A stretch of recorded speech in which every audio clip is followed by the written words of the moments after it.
Perfect.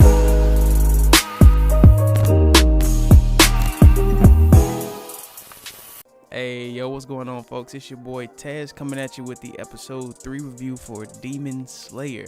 You know, it's just gonna be me today because the rest of the squad was a little busy, but you know, your boy's gonna hold it down. So let's basically just jump right into this, man. If I had to give this episode a rating offhand, definitely a 10.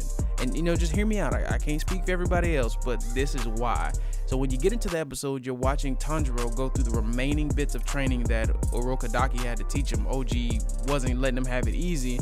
You know, we're watching him still go up and down that mountain and traversing more of the traps, but he's stating that he's getting better at his breathing as far as sniffing out the scents on the mountain. So his enhanced sense of smell has further heightened, in addition to him also becoming more, aptitude to the environment.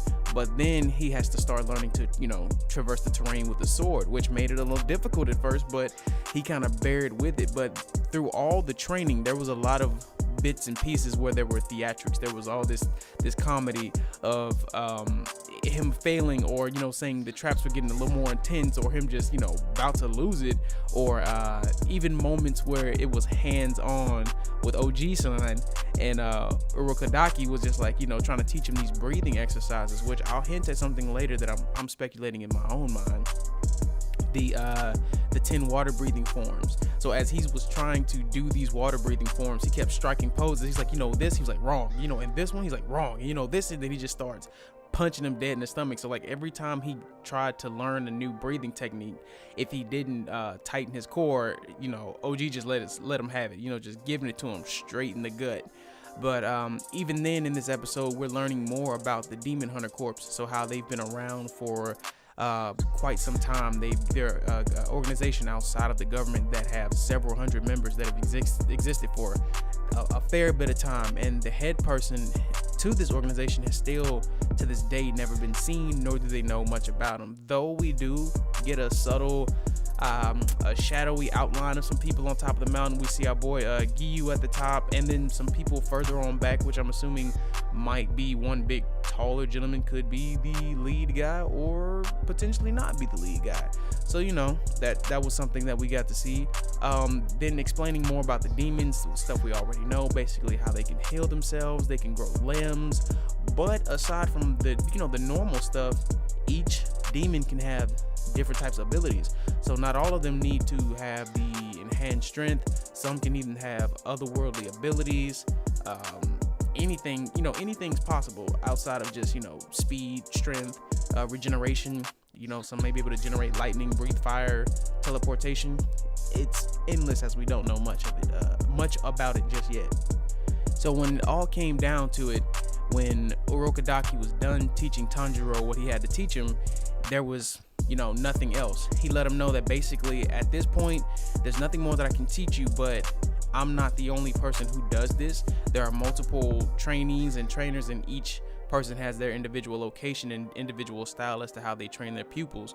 But at the end of it all, there'll be a final selection process at the bottom of a specific location, some mountain that you have to pass the test in order to, get into the Demon Hunter Corps. So, he was like, that's it. So Tanjiro was still training for months, months and months. And Nezuko, as we know, has still been asleep. I want to say roughly from the time he started his training to where this ends, she still basically sleeps. So that whole time frame's been about a year and a half, 2 years maybe. Don't quote my math on that. But amidst this training, he's told he needs to be able to cut this rock, but he can't cut the rock. And it's just been him training 6 months out. This is already at the year mark when he starts trying to do the rock training, and then he's met or introduced to a whole new guy who apparently is in the Demon Hunter Corps, and is someone close to Urokodaki. He get introduced to a young masked gentleman who shows up, who we don't get the name until later, who kind of looks at him and tells him, like you're not a man, like you're still whining, you're still complaining. Everything that you were taught, you haven't really ingrained it into your flesh. Like you don't even know what to do. You basically remembered everything that was taught to you, but your body doesn't know how to utilize it. You don't know how to put it into action. And so then he just comes out of nowhere and he was like, Tanjiro was like, do you want to do this? Like, you have a wooden sword, I have a actual metal sword. And he's just like laughing, oh, so you really think you can beat me? You know, he was laughing too. He's like, no, this, I'm way stronger than you. And then he starts zipping through the trees, and I'm just like, yo, you know, this is kind of wild. And this is part of what makes this a 10 for me in this episode. The backstory, the plot, the comedy, and then you get the action. And I mean, it all flowed seamlessly. It was perfect for me. Even still from there, like, so after he gets completely demolished by who we find out is Sabito, he gets told by another young girl who mysteriously shows up alongside him, Makamo, that she'll be taking care of him for a bit of time. And while she's doing that, she's basically going over everything with him that he's doing wrong, showing him how to not waste all his, you know, his movements and a bunch of other things that you don't really get to see outside of that. Just basically becoming like a retainer of sorts. She monitors and watches and cares for him while he's doing all his training. But he was just like, I still can't get this. She was like, well, you have to essentially train to the point of death. You have to literally train yourself to the point of death. Like nothing's gonna work. And then finally 6 months later, and this is why I say, like, the time frame on this I'm a little sketchy about, you know, whether it's a year and a half or 2 years as to how long Mizuko's been asleep, but it's essentially been 6 months since he got washed by Sabito, and then he finally kind of learns how to utilize concentration breathing technique that Mr. Urokodaki was trying to teach him.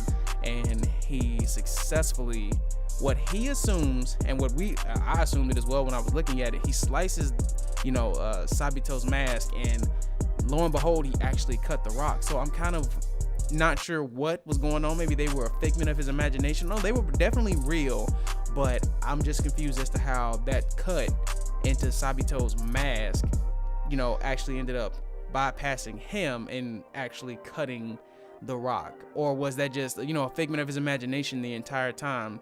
But, you know, so what I'm hinting at regarding the 10 water breathing forms is when you see the OP in the episode, we notice that Tanjiro, his element surrounding his blade in particular, is usually water. Now, I don't know how well that relates to this, but even in the episode, Urodaki was trying to teach him how to become one with water. So more so saying Tanjiro either needs to be as fluid, flexible, and resilient as water, or his particular style of swordsmanship will relay more through fluid movements, no wasted actions. And all in all, like I said, man, episode 3, bomb. It was fire. It was flames. You know, let me know down in the comment section if you got anything you liked about the episode or anything you want to say. Be sure, you know, to follow me on any social media platforms in the links below. Also join our community Discord. The NGA is here for you people. We coming to provide you that content, man. But I'll holler at y'all later. Peace.